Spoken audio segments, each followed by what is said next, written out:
The Final Curse is the final Japanese grudge movie not counting Sadako vs. Kayako. And, nothing feels final about it. Let's talk about it.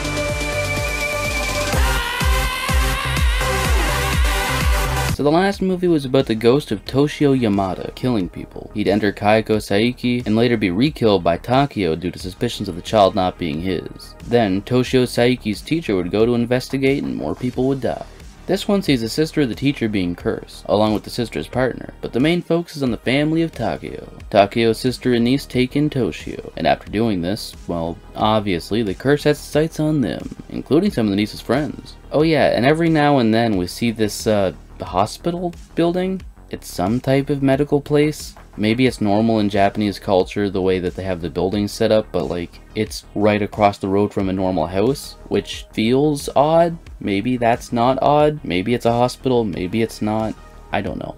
But anyway, there's this little girl there who often watches the house being that of Toshio and his new family. And double oh yeah, I guess I'll mention the Saiki house was destroyed in this movie, having been bought by someone who wanted to end the curse. So this movie is the final curse, and I went into it expecting it to put an end to the story, to stop the curse. But you see, the ghosts are still very much present. In the very last scene, the sister of the teacher rushes into Toshio's new house, and ends up getting jumped by the new family of ghosts, consisting of the aunt, cousin, and Toshio, who now by the way is using the hospitalized girl as his human body. The woman tries to flee because jumped by Kayako, who for some reason splits her mouth open like a predator for the final scare, and that kill happens off screen. I've seen some people mention that it almost feels like there should be another movie. Like the ending wasn't really an ending, it's just kind of another Ju-on. Maybe this could have worked if Toshio didn't have a human body, since it could have been implied that with their cursed home destroyed and their last victim dead, they'd be forced to move on. But Toshio is very much alive. They have a new house, new ghosts. The curse in that universe is most likely still going on. I don't know what the point of calling this the final curse was. Maybe marketing? Like I brought up in my review of Beginning of the End, I also just don't like the idea of Toshio as the main focus, at least not the way it was handled. These newer movies are nowhere near as scary or creepy as the originals. They don't even come close. But Toshio especially just isn't unsettling in the slightest. Not only do I think they could have done a better job trying to make a Toshio focused Ju-on, but I think almost anything would have been better for the final installment. It's just a continuation of the last movie with more dead people. At least after about 40 minutes into the thing, there's, dead people.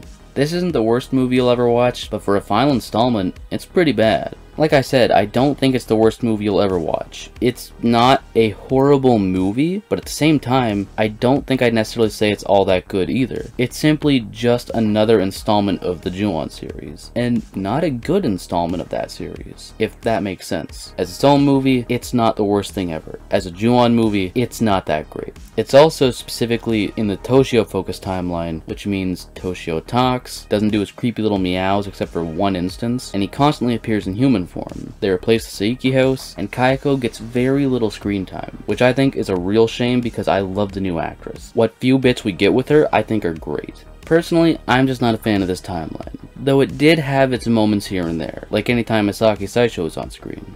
Man, Kayako was horribly underused. In the end, I would rate 2015's Ju-on The Final Curse a very low 7 out of 10.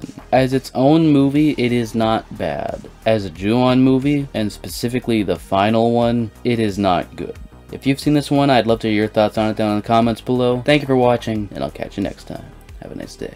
Looking for more horror fun? You're goddamn right. Then check out the VHS comic book series, a parody of the horror genre that follows the lives of 3 teens as they fight to survive a horror movie, where every day is loaded with blood, boobs, and buds. The first 2 issues can be found in the description below. I was obsessed with